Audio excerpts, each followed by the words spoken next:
You are looking live at Launch Pad 6, Site 31 at the Baikonaur Cosmodrome in Kazakhstan, where a Soyuz 2.1A booster stands fully fueled, ready for launch to send an American astronaut and 2 Roscosmos cosmonauts into orbit on a 2-orbit, 3-hour journey to become the newest trio of residents aboard the International Space Station.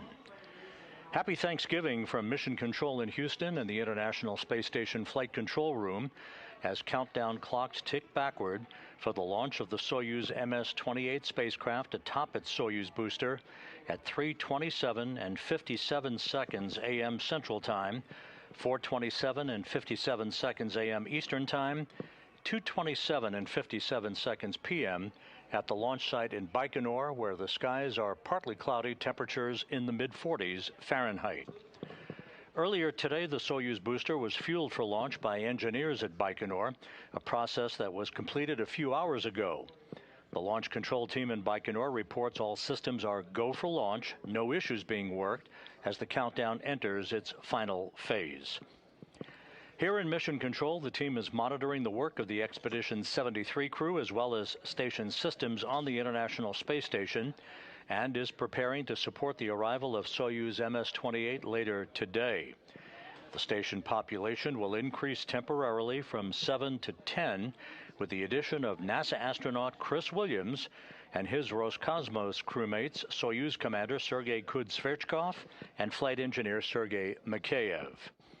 The Soyuz crew is all set to begin a flight of about 3 hours and 11 minutes in duration to the International Space Station, with docking scheduled at 6:38 a.m. Central Time, 7:38 a.m. Eastern Time to the Rassvet module on the Earth-facing side of the Russian segment of the International Space Station. Around 2 hours after docking, the hatches will be opened between the newly arrived Soyuz and the station, and Williams, Kudzverchkov, and Mikheyev will be greeted by Station Commander Sergei Ryzhikov and his crewmates, Roscosmos cosmonauts Alexei Zabritsky and Oleg Platonov, NASA astronauts Johnny Kim, Zena Cardman, and Mike Fink, and Japan Aerospace Exploration Agency astronaut Kimiya Yui. One footnote: for Mike Fink, the veteran astronaut, today is his 500th day in space on his 4 flights, a notable milestone for Fink, a veteran astronaut and a veteran of several Soyuz missions and long-duration missions to the International Space Station. 500 days in space today for Mike Fink. After a handover of about 2 weeks, Kim, Zabritsky, and Ryzhikov will depart on the Soyuz MS-27 spacecraft on December 8th, U.S. time, headed for a parachute-assisted landing on the steppe of Kazakhstan after spending 8 months aboard the International Space Station. Williams, Kudzverchkov, and Mikheyev will remain on the complex through the summer of 2026. Williams' launch today mirrors that of Roscosmos cosmonaut Oleg Platonov, who launched to the station as part of the SpaceX Crew 11 Dragon Endeavour last August, providing a reciprocal crew exchange capability, maintaining safe and continuous space station operations. Here in Mission Control in Houston, the Orbit 1 team of flight controllers is on duty at this hour, led by Flight Director Diana Trujillo. She is joined on console at this hour by spacecraft communicator Mark Vande Hei, a veteran of 523 days in space on 2 Soyuz missions to the International Space Station. Vande Hei will be talking frequently to the space station crew during the course of this morning's operations, including the hatch opening and welcoming activities that will accompany the arrival of Williams, Kudzverchkov, and Mikheyev on board the station later this morning. Again, you're looking live at the Soyuz 2.1A rocket on its launch pad at the Baikonaur Cosmodrome in Kazakhstan. Atop that rocket, encapsulated in the upper stage, is the Soyuz MS-28 spacecraft. That's the ticket to ride today for Chris Williams, Sergei Kudzverchkov, and Sergei Mikheyev. Liftoff again scheduled for 3:27 a.m. Central Time, 4:27 a.m. Eastern Time, 2:27 p.m. in Baikonaur in the Central Asian Desert. The countdown currently standing at T-minus 52 minutes and 42 seconds and counting. Strapped into their seats in the descent module or center section of the three-segment Soyuz are NASA's Chris Williams, Roscosmos cosmonauts Sergei Kudzverchkov and Sergei Mikheyev. Kudzverchkov, as Soyuz commander, is in the center seat of the descent module, flanked to his left by Mikheyev, serving as board engineer number 1, and to Kudzverchkov's right is Chris Williams, serving as board engineer number 2. This is the first flight into space for Williams and Mikheyev, Kudzverchkov's second flight into space. He has chalked up 185 days of spaceflight experience during expeditions 63 and 64 in 2020 and 2021. The countdown now inside the T-minus 52-minute mark to the launch of the Soyuz MS-28 crew to the International Space Station. For NASA's Chris Williams, today's launch marks the start of his first visit to the International Space Station and the culmination of his dream of a lifetime, a dream for an astronaut whose past accomplishments are very impressive and quite numerous. Let's take a moment now to learn more about Chris Williams and his road to becoming an astronaut.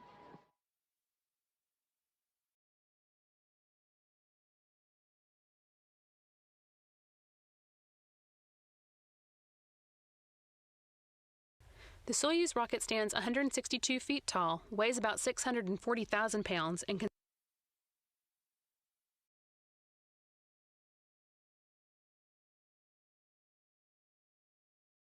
the whole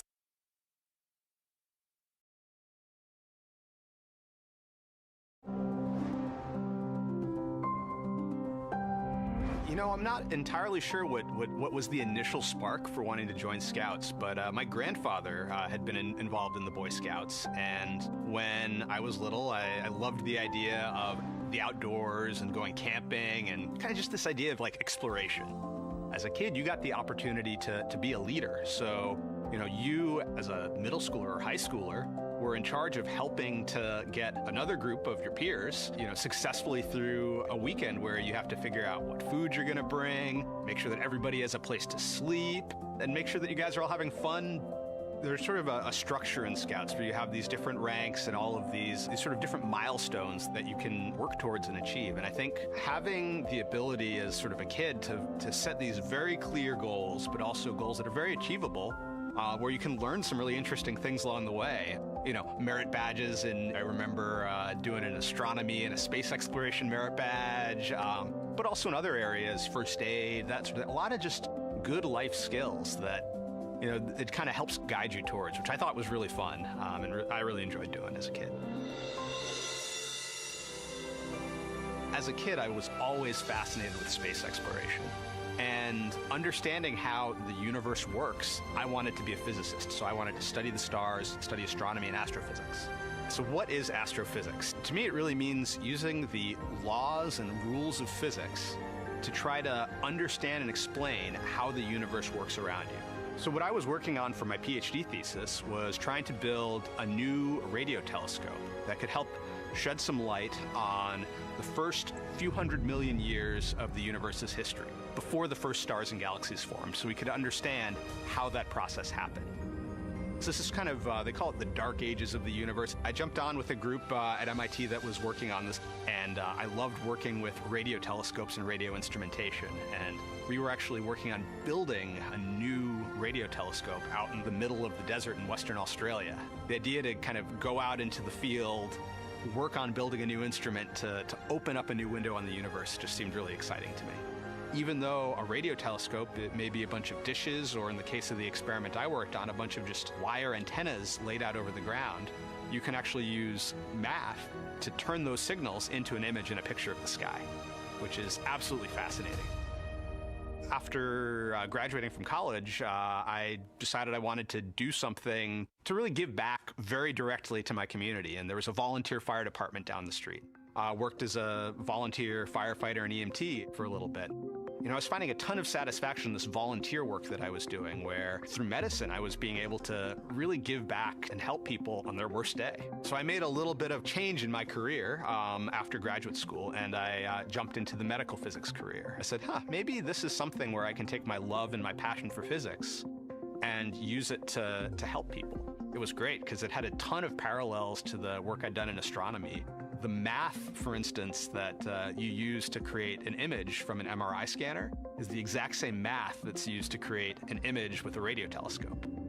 I had enough tools in my physics toolbox that even though I was using them on the human body and radiation and the interaction of radiation and cancer cells, like on the very small scale, my education and experience with the very large scale of the universe applied really directly. One of the things that I started learning at an early age through scouting, but I think that also helped me in my career, was realizing that you can do a whole lot more than maybe you think you can. One of the things that I found the most interesting about the astronaut training and training for a mission is how varied and different the skills are that you need to learn to be successful on a mission to the International Space Station. You know, one day I'm flying in a trainer aircraft, learning how to work together as a team with the other pilot and the air traffic control. The next day, I'm underwater in a spacesuit, turning bolts on a mock-up of the International Space Station. So every day is different. I think that having something where you are exposed to a lot of different things in a lot of different disciplines, and you kind of prove to yourself that you can do it, I think that helps a lot in approaching a job like this, where you really have to execute at a high level in a whole bunch of different areas. It gives you the confidence to really feel like you can try and you can achieve it. I think the thing I'm most looking forward to is to be able to put all this training that I've done into practice and to do the job that I've been training for and looking forward to, ever since I was a little kid. And I think the view will not be so bad either. I'm Chris Williams, and I'm a NASA astronaut.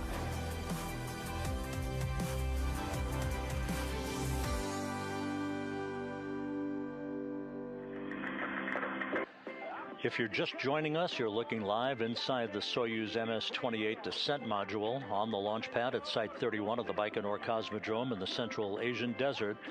At the bottom of your screen is the Soyuz commander, Sergei Kudzverchkov, and at the top of your screen to his left is Sergei Mikheyev, serving as board engineer number 1 aboard the Soyuz vehicle. Just out of the field of view, NASA's Chris Williams. The countdown is proceeding on schedule, approaching the T-minus 45-minute mark. 45 minutes from the launch of Williams, Kudzverchkov, and Mikheyev. Liftoff scheduled at 3:27 and 57 seconds a.m. Central Time, 2:27 and 57 seconds p.m. in Baikonaur. The countdown proceeding on schedule. No issues being reported by the launch engineers in Baikonaur.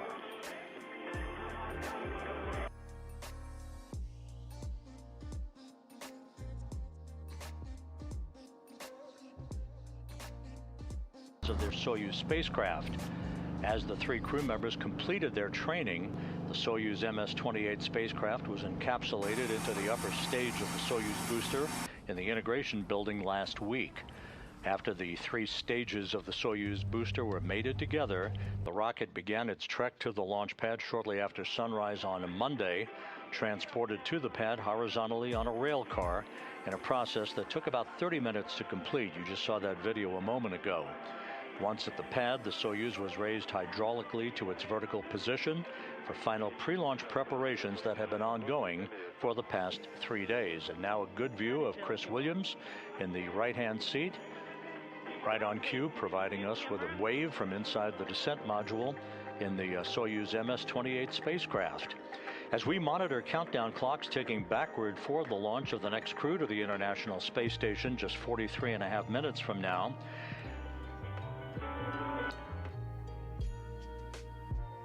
launch, as we mentioned earlier, fully fueled with kerosene and liquid oxygen as its propellant. The Soyuz 2.1A is the vehicle for crews that launch to the International Space Station from the Baikonaur Cosmodrome. It's also the workhorse of the Russian space program. Let's take a quick look at this Soyuz booster.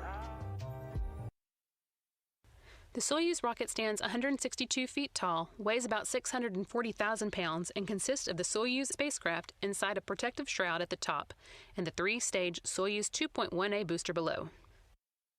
The first stage has 4 liquid engines strapped to the side of the core vehicle. Each will burn for 1 minute and 58 seconds before they drop away. The core engine of the first stage also serves as the second stage and continues to burn until 4 minutes and 57 seconds into the flight. The third stage has a single engine that will ignite before the separation of the second stage, helping to push it away safely. It will burn until the 8 minutes and 46 seconds mark of the flight, and at that point the Soyuz spacecraft will separate from the third stage, having arrived at its preliminary orbit.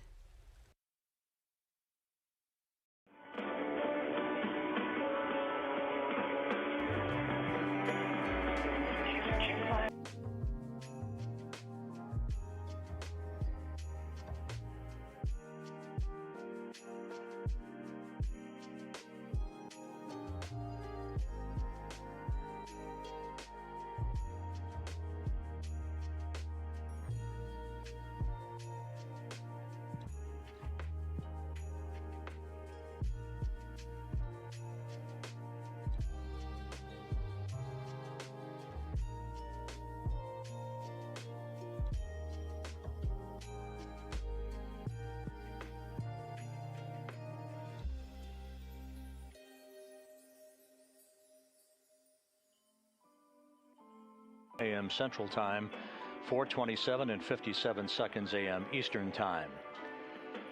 As you see atop the 2.1A booster strapped into their seats in the descent module, which is the center section of that three-section Soyuz capsule, are NASA's Chris Williams. You see at the left-hand side of your screen. In the middle of your screen is the Soyuz commander, Roscosmos cosmonaut Sergei Kudz-Sverchkov. Just out of the field of view to Kudz-Sverchkov's left is Sergei Mikheyev. The three sections of this Soyuz spacecraft are familiar to those who have watched previous missions to the International Space Station. Let's take a quick up-close look at this Soyuz spacecraft.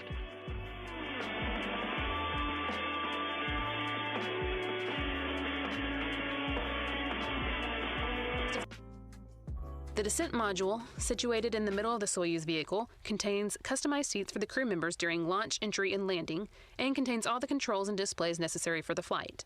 It also houses life support systems, batteries for the re-entry and landing, and the parachute and soft landing rocket engines that slow the Soyuz just before touchdown as the spacecraft lands in Kazakhstan. There are 8 hydrogen peroxide thrusters located on the module, which are used to control the spacecraft's orientation, or attitude, during the descent until parachute deployment. The descent module also contains a guidance, navigation, and control system used to maneuver the vehicle during the descent phase of the mission. This descent module is 7.3 feet long with a diameter of 7.1 feet and a habitable volume of 124 cubic feet. It is the only portion of the Soyuz that survives the return to Earth. The orbital module at the top is 9.8 feet long. It connects to the descent module via pressurized hatch. This is where the crew has a small amount of room to move around following launch during the flight to the space station. It has a docking mechanism, hatch, and rendezvous antennas located at the front end. The docking mechanism is used to dock with the space station, and the hatch allows entry into the orbiting complex. The rendezvous antennas are used by the automated docking system, which uses radar, to maneuver toward the station for docking. There is also a forward-looking window in the module that the crew can use to take manual measurements of distance and closing speed with a laser rangefinder in the event of failure of the rendezvous radar system. The propulsion module houses the oxygen storage tanks, the main engine, and the attitude control thrusters, avionics, and communication and control equipment. The propulsion portion of this module handles all orbital maneuvers, including those needed for the rendezvous with the space station and the deorbit burn at the end of the spacecraft's mission. Before they are deployed, the 2 solar arrays are folded against the body of the propulsion module, which, along with the orbital module, separates from the descent module after the deorbit burn. The solar panels span almost 35 feet. The entire spacecraft serves not only as a crew transport vehicle to and from the space station, but also as an emergency return vehicle in the unlikely event that the crew needs to leave the station unexpectedly.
The skies have cleared nicely over the Baikonaur Cosmodrome. Temperatures in the mid-40s Fahrenheit.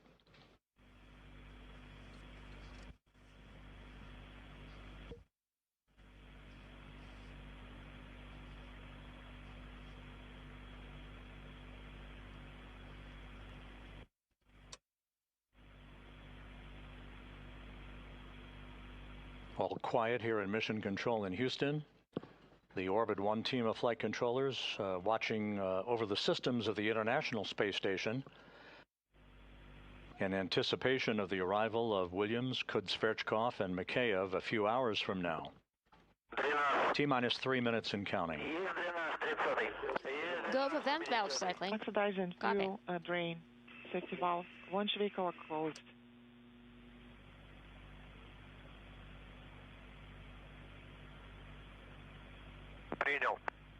Strip chart recorders in the Launch Control Center now activated to receive telemetry from the Soyuz booster.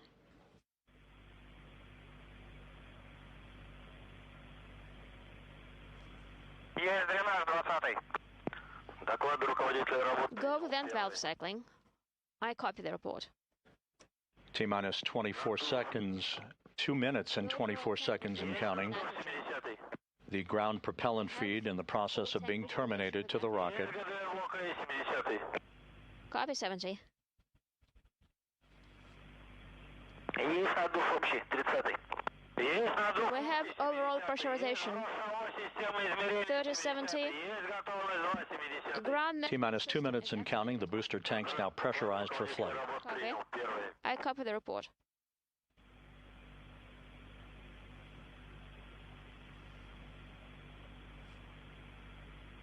Next up, the Soyuz will be placed on internal power. The two umbilicals you see at the bottom of your screen buttressed up against the Soyuz. The first of those two will be retracted at about the T-minus 33 second mark, followed at T-minus 12 seconds by the second umbilical separating. That will initiate the engine sequence start.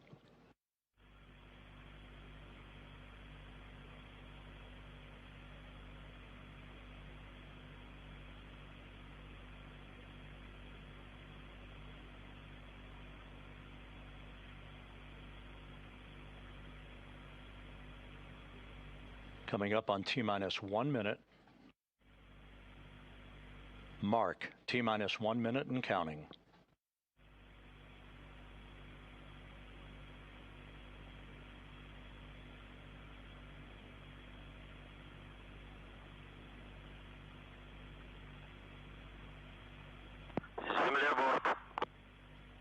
Ground power disconnect. The vehicle on internal power.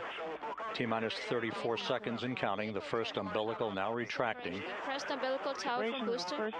Ground propellant field termination. Tower from booster. Ground propellant feed terminated. Copy all the reports. Tower off. The second umbilical now retracting.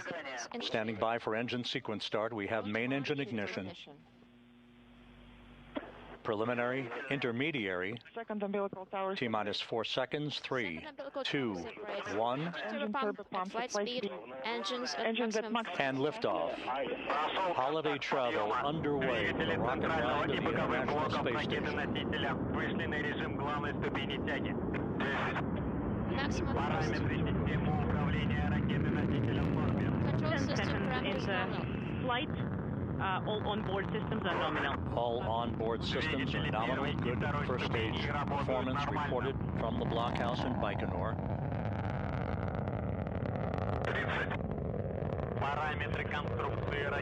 T plus 30 seconds.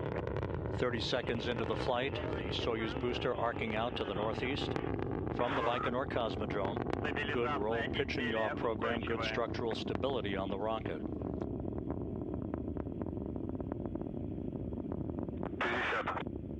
Давление в камерах двигателя в норме. 50 seconds. Engine chamber pressure is nominal. On board. Тангаж, рысканье, вращение в норме. Passing through the area of maximum dynamic pressure on the vehicle, max Q as it's called. Полет нормальный. T plus 70 seconds. 70 seconds into the flight. Everything's fine on Good board. first stage engine performance reported. Параметры системы управления ракеты-носителя в норме. 90. Двигатели первой и второй ступеней работают And the view нормально. inside the descent module showing Kud Sverchkov at the bottom. To his left, Sergei Mikheyev. Параметры All engine конструкции parameters reported to be ракеты-носителя в functioning норме. normally. The vehicle is nominal. Everything's fine on board as well. 110. And we Тангас, confirm вращение в pressure норме. GGO parameters. 120. And we have confirmation of first stage separation. The strap-on boosters falling away nominally. 2 minutes and change since the launch of the Soyuz booster. Stage separation is confirmed. The Soyuz now operating on the power of its second stage engine. 140. Параметры конструкции ракеты-носителя в норме. All structural parameters reported to be normal on the Soyuz. Двигатель второй ступени работает нормально. Coming up on the 3-minute mark.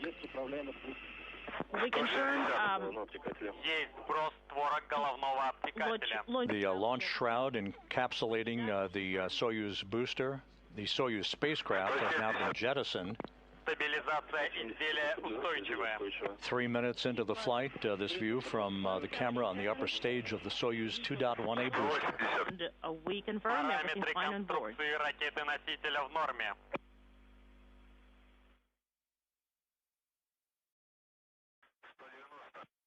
Полет нормальный. Время КП 12 часов 27 минут 57 секунд 402 миллисекунды. 190 seconds into the flight, the reports are continuing to come in, and all is green from the blockhouse in Baikonaur. Second stage is nominal. 200 seconds. Параметры Second системы stage управления ракеты-носителя в thrusters норме. are working nominally. Second stage thrusters reported to be operating normally. Good structural stability. Flight is nominal. 220 seconds. Nominal flight. Coming up on the 4-minute mark into the flight. Copy. Everything's fine on board. We're feeling great. Kud Sverchkov reports he and his crewmates are in good shape, feeling great. The second stage shutdown scheduled at the 4-minute, 37-second mark into the flight.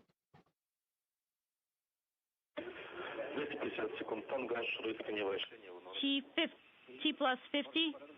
Your pitch and roll are all nominal. And we, on our side, everything's fine on board. We're feeling good.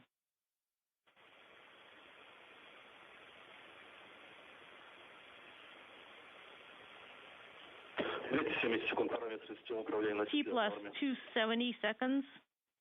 The vehicle is nominal.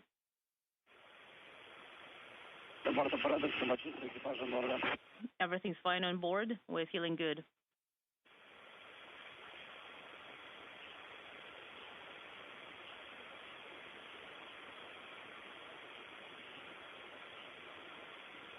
And we have second stage shutdown. Second stage separation confirmed.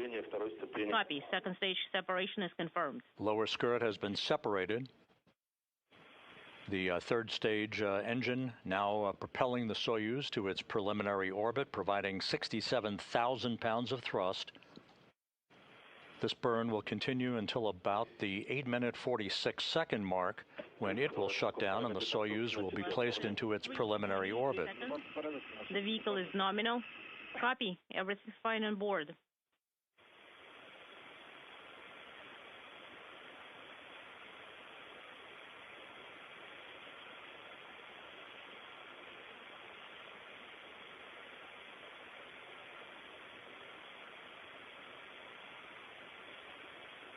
Coming up on the 6-minute mark into the flight, T plus 3. about 2 minutes and 46 seconds of powered flight remaining. Everything's fine on board. We're feeling good.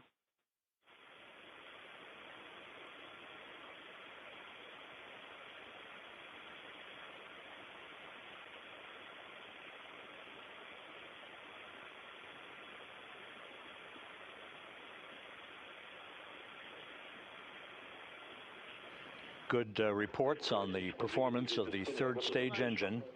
30 seconds. Engines working nominally. 6.5 minutes into the flight. Fine on board. A little over 2 minutes of powered flight remaining.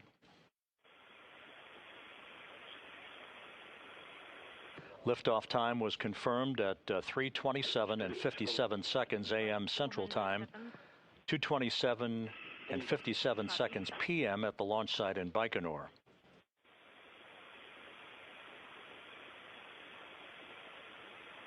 Passing 7 minutes into the flight, about 1 minute 46 seconds of powered flight remaining.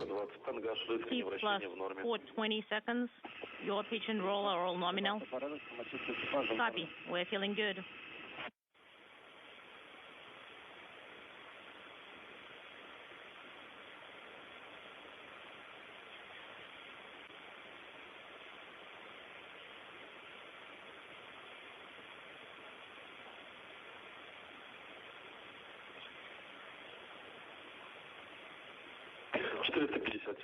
T plus 450 seconds. Nominal flight. Copy. The crew is feeling fine.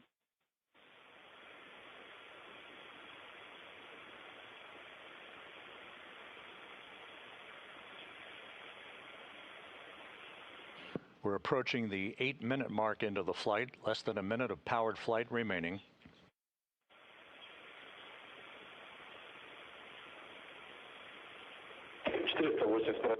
T plus 480. The vehicle is stable. Copy. And everything's okay on board, and we're feeling good.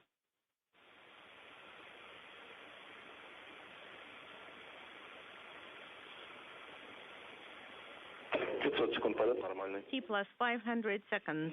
Nominal flight. The third stage engine beginning to throttle down in preparation for its shutdown and separation. 510 seconds.